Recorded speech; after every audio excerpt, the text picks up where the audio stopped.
Okay, shalom, shalom. Kwam Yasha'Allah, Koholim La Yahweh Bashim Yahushai, Bahashim Rakahakodash. Double honors to our apostles and elders of Great Millstone who rule well.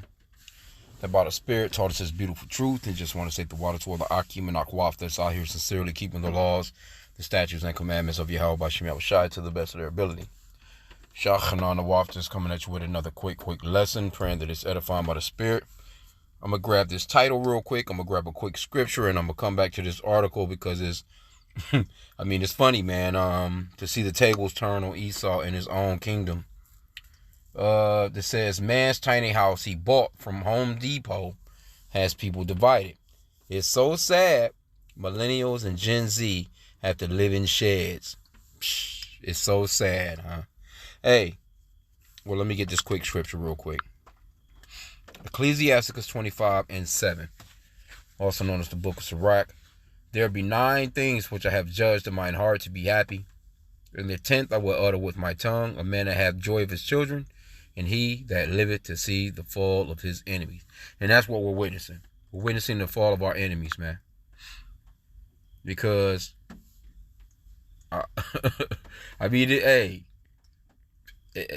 you reap what you sow. You know, it says owning a home in the United States is becoming a pipe dream for more and more citizens. In some parts of the country, unless you're completely debt-free, and not only earning enough cash to afford a fat mortgage payment, along with having a high enough credit score to get approved financing in the first place, you also are expected to front the bill for constantly increasing property taxes.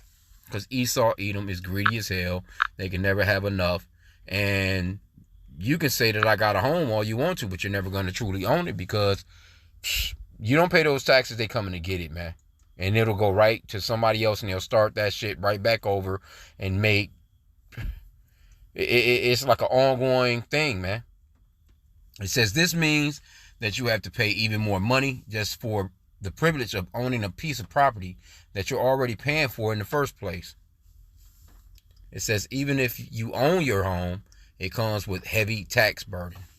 Even if you're lucky enough to pay off your property, you'll still need to fork over annual taxes just to make sure that it isn't seized by the government and pawned off at a tax sale. Hey, this is Esau's kingdom. This is where, this is the land of the free, right? Home of the brave. We call it land of the thief, home of the slave, man. It says, the issues don't end there.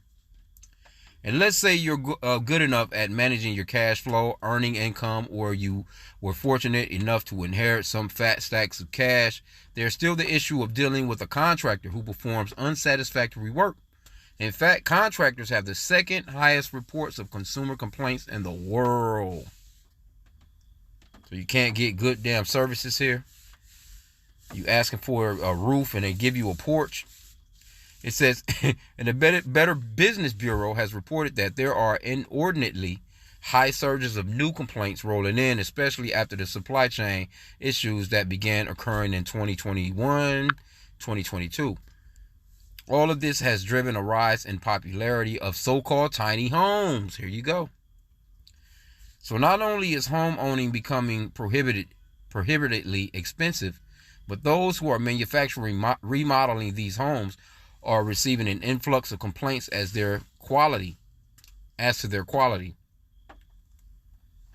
Meaning that the most costly purchase is someone's life oftentimes ends up becoming something that they don't even want in the first place. All right. Tiny homes are usually prefabricated buildings that come at a far lower cost than traditional homes. Hey, a lot of people doing this, man. A lot of people doing this. It says, well, TikToker Robert Langford and his fiancée, Andrea Jones, opted for a solution that many other folks are finding more and more attractive these days, tiny homes. Home Depot has recently got in on the tiny home market. They highlighted a massive backyard shed that was being offered by the Home Depot, complete with installation, full building materials that could be financed for around $252 a month. Now, if you got stuff like this, you have to ask yourself, why is there so much homelessness, man? It's nothing to build one of these things, man. It says a duet of the clip with fellow user Marcel Monroe reacting to the house and all of its amenities, conceding for that amount of money, it's a pretty darn good deal. You can't beat these prices at all, one TikToker claimed in the viral video Spotlight Home Depot's Tiny Homes. It says, y'all, there's a post going around saying apparently you can't get a house from Home Depot now. You can't beat these prices at all. Inflation is on the rise. We're about to go on a recession. Thankfully for all of us, a man with one of these tiny homes decides to give us a tour. There are tons of materials and resources that have highlighted the pros and cons of a tiny home life. However, it's hard to deny that it's definitely a more cost-efficient solution than renting. I mean, this is what it's done come down to. I mean, in reality, you know, the American dream pushed people to make them think that they have to have this big ass house with the 10-car garage and the swimming pool in the back and all this different stuff. But in reality, you really don't need to have all that stuff, man. You really don't. But that's the American way, man. It says the couple built their tiny home on their existing property and are using it as a photography studio. Okay. Some tiny homes are even built on a towable hitches, meaning that folks can hook them up to a reliable car and drive around the country. Yeah, I've been seeing that. With the boom of remote work opportunities available, many Americans could live like nomads and even shack up their towable trailers at campgrounds, RV parks for utility hookups. Hey, a lot of people doing that shit. Hey, Esau done fell off real bad. It says it has heat and air as well as plumbing. Okay. Or they could build a stationary shed house. I mean, shit. I mean, hey, Esau been, the lower class of Esau been living out of trailer parks forever, man. Them damn trailers, them shits ain't nothing but a little tin house, little tin tiny house. That's basically what those are. Except nobody is towing them around the country. You know what I'm saying? It says, or they could build a stationary shed house like Langford, complete with the scaled down amenities, necessities, other full-size homes require. Robert said that the backyard shed took about 5 years to complete and cost him $50,000 to turn it into a full homely glory. Well, shit, man, you wasted. What's the purpose of having a tiny home? You spent that much money and it took you that damn long? Yeah. As cool as the house looks, some commenters were saddened by the whole situation. Tons of commenters thought that it was sad. Many millennials and Gen Z people are having to seriously consider living in structures intended as sheds in the United States. Hey, would that let you know, man, how far the place done fell? And we applaud it, man. It says, here's what to look out for if you want to buy one of these tiny homes. All right. Home Depot offers an array of different backyard sheds and tiny home kits. If you're thinking about purchasing one, make sure that you read the item's description to itemize what exactly is being offered in the product package. Some of the kits just sell aluminum framing. Okay. We don't need to get all up into that. It says if you want to know what it's like to actually live in a tiny home, you can check out. No, we ain't going to check out his TikTok.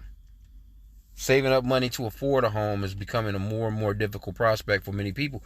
Hey, that's what's happening, man. Rental properties costing more and more every single year. Saving up money to afford a home is becoming more and more difficult prospect for many people. And it's not like that money you're renting with is building up any equity. So investing that same amount of money you'd otherwise be putting into rent for a plot of land that you develop while living on said land in a tiny home allows you to save up and build your forever home while you're there. Yeah. Anyway, now when I seen that, I wanted to, let's get to the original tiny home. This is the original tiny home right here with Jake. Matter of fact, hey, it's video 14 minutes and 41 seconds. Isn't that something? But this is the original tiny home for Jake right here, man. Goddamn slave cabins, right? Let's see. Slop. Oh, this is for educational purposes only, too. Educational purposes only. But let's look at the original tiny home, the shack out back, you know what I'm saying, of Massa's big house. There are 8 double houses. There's 8 of these creolettes. We believe that the original 8 double houses are attached to the back of these 3 locations. And those are pretty fairly nice sizes right there. You know what I'm saying? But you already know Jake was living in all kinds of, all manner of bullshit, man. Here you go right here, you know.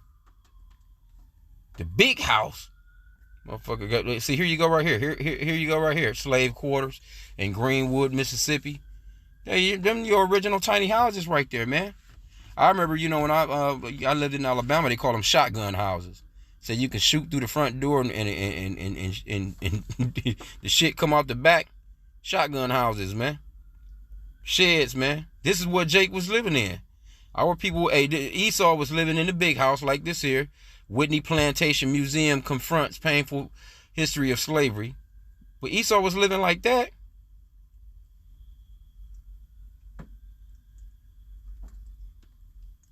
Esau was living like that. And Jake was living in these tiny ass shacks, man. And a lot of those shacks still exist, man. There go one right there. So that's the original tiny house. So when we see people going through this type of shit, hey, look, man, we're applauding that, man. Esau, matter of fact, let me get this real quick. Let me read this back one more time. Ecclesiasticus 25:7. There be 9 things which I have judged in mine heart to be happy, and the 10th I will utter with my tongue. A man that have joy of his children, and he that liveth to see the fall of his enemy. And that's what we're witnessing, the fall of our enemies, man. Right? But let's get Galatians 6 and 7 real quick. And I want to show another little video too. Be not deceived, Yahweh is not mocked, for whatsoever a man soweth, that shall he also reap. See, Esau is reaping everything that they put us through. That shit's starting to really come back on their asses, man. Let's go to the Old Testament real quick to prove that it's, you know, it's dealing with them as a nation as well. Because you might say, oh, well, that's just individual. That's a person thing, you know, that reaps what they sow. But, hey, you reap what you sow as a nation, too. Job 34:29, it says, when he giveth quietness, who then can make trouble? And when he hideth his face, who then can behold him? Whether it be done against a nation or against a man only. See? So the Lord, he deals with nations of people, and he deals with the individual men, women, and children of those nations. And he's dealing with Esau, Edom, the so-called white race, as a nation right now, because they've committed all kinds of treachery towards the children of Israel, man. So things are starting to fall back on them. These fuckers is living in garages right now. You know? Go to your local Walmart, man. You see them all, you hanging out in a damn RV, living out of a van, living out of a station wagon, living out of a small-ass Prius. You know? That's Esau these days. They done went from, you know, the house, you know what I'm saying? You know, at least middle class wise. Even their middle class was living fucking luxurious, basically. 5-bedroom home, you know, 2.5 baths. You know what I'm saying? Hell, they had the fucking garage out back was bigger than these tiny homes they got right now. You see what I'm saying? Lake house up north. You know what I'm saying? Shit, summer cabin. They properties everywhere. Now they asses living out of RVs and stuff. And all praises to Yahweh Bashim Yahushua. Let's go. I had one more. Let me get another video because I kind of lined something up here. Let me see here. This scene right here in this movie right here is called Far and Away with Tom Cruise and Nicole Kidman. Good movie. Good movie, man. If you want to check out the old school, the real immigrants of America, you know, the real immigrants, all these people coming here and basically taking over lands and shit, you know what I'm saying? You know, from first off from the Gadites, which would be the so-called Native American Indians today, you know, and then, you know, Jake just in slavery, man, while these fuckers just riding out. This is a scene right here where they're all just riding out to get their plot of land. And there's another part in this video too. I mean, in this movie too, that's significant with Revelation 13:16 with the mark, the MOTB, the Karachma, because what they're doing is when they racing, they I forgot what it was. It was like there was a time clock, and you see, I'm gonna pull it up. All these, let me just go into it real quick. Salakia, and this is for educational purposes only. The movie Far and Away is the trailer, 1992. The Oklahoma Land Rush is the title of the scene, right?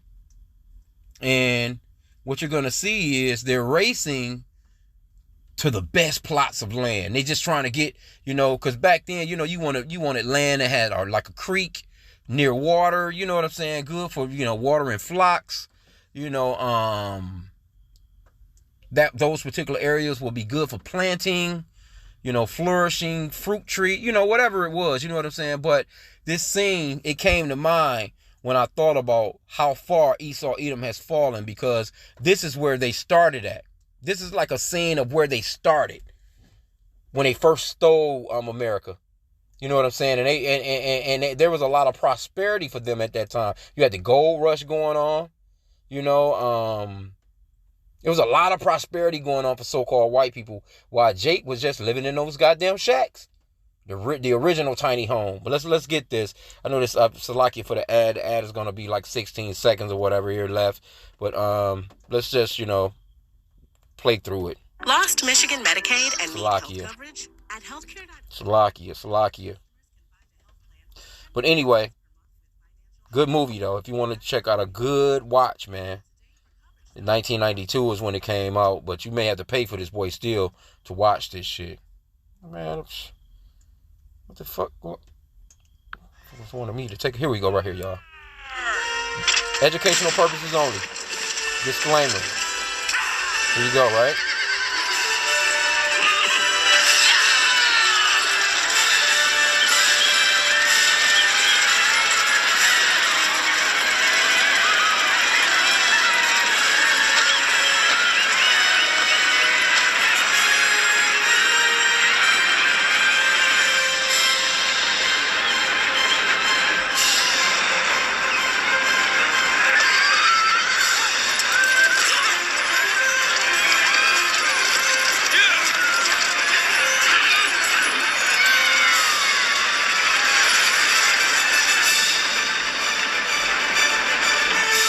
Notice, who did you see standing to the side? The so-called Native American Indian. Let's back that up real quick. They standing off to the side while the so-called white man is taking shit. Let me see if I can get up on this lock here. I don't want to go back too far. Let's see.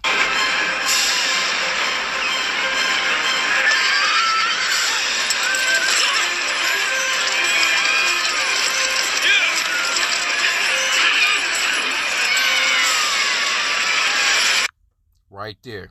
Salakia. See? So-called Native American Indian is standing off to the side while Esau is taking over their shit. See that? See? This is where, and look at how vast that landmass is. Esau racing to get the best of the lands that the so-called Native American Indians, the Gadites, the tribe of Gad, or the nation of Israel already had, man. Esau got a lot to pay for it, man. So now your ass is sadly living in tiny homes and shit, in the shit that you stole in your own kingdom. It's crazy, man, but I love it. Let's get some more. Educational purposes only. Not getting any monetary value off of this. It's just for educational purposes only.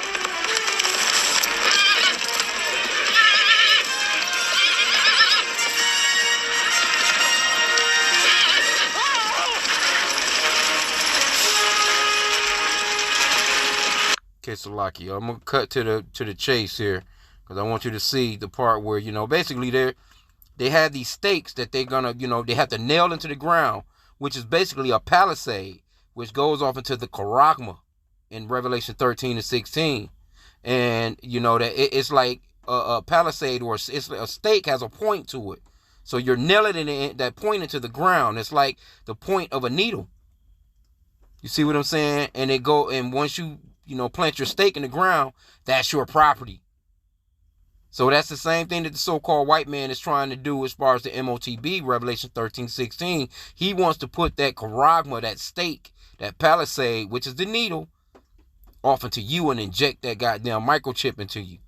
But I just thought that was interesting as well when I first seen this, this movie. And once I came into this truth, I remembered that part, because this is a part of them basically getting property by using that stake. So let's just ease on down to basically the end of it here. They didn't even show it. Salakia, they didn't even show that part. Because basically, once they got to the piece of land that they wanted, it's like a tent. You know how like you stake down a tent? I don't know if you know. Matter of fact, let's get it. Let's a stake. And that's what that charagma is.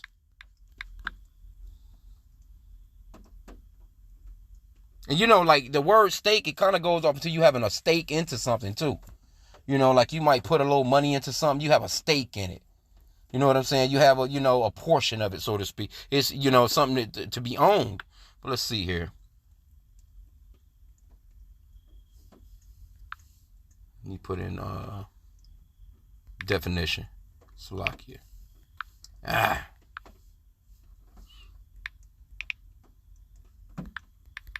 I know that's another part of the lesson, but this is Esau though, man. A strong wooden or metal post with a point at one end. See, that's what I'm talking about. And that's what they was doing. They was racing. But the point that I wanted to get with this tiny home joint is that when they planted that stake, I forgot how many acres of land, they were able to get. But this is Esau not owning shit, came straight here fresh off the boats.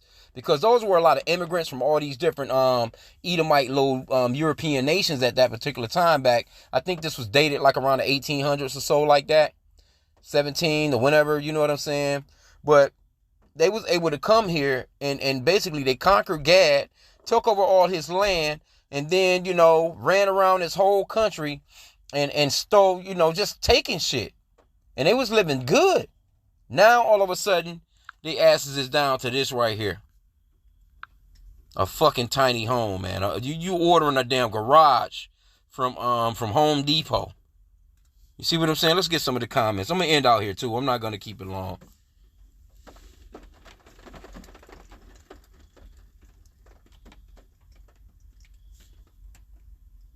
See, this person says, I guess you could see property taxes as something that you shouldn't have to pay once you own your property.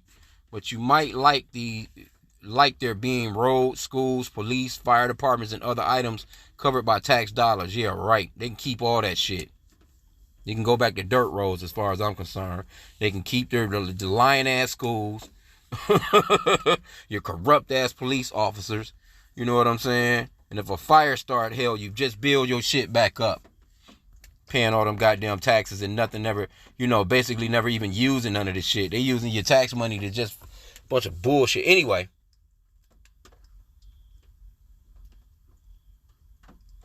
Now we don't even need to go off into this. I just wanted to get this though. I thought this was very interesting because they went from the stealing of the country, having the best of all the lands, the best of the waters. That's why the scripture talks about where is that? That they have more than heart could wish. This was a time when they had more than the heart could wish. Not in trouble as other men. Just out here living. Jake building up all this shit.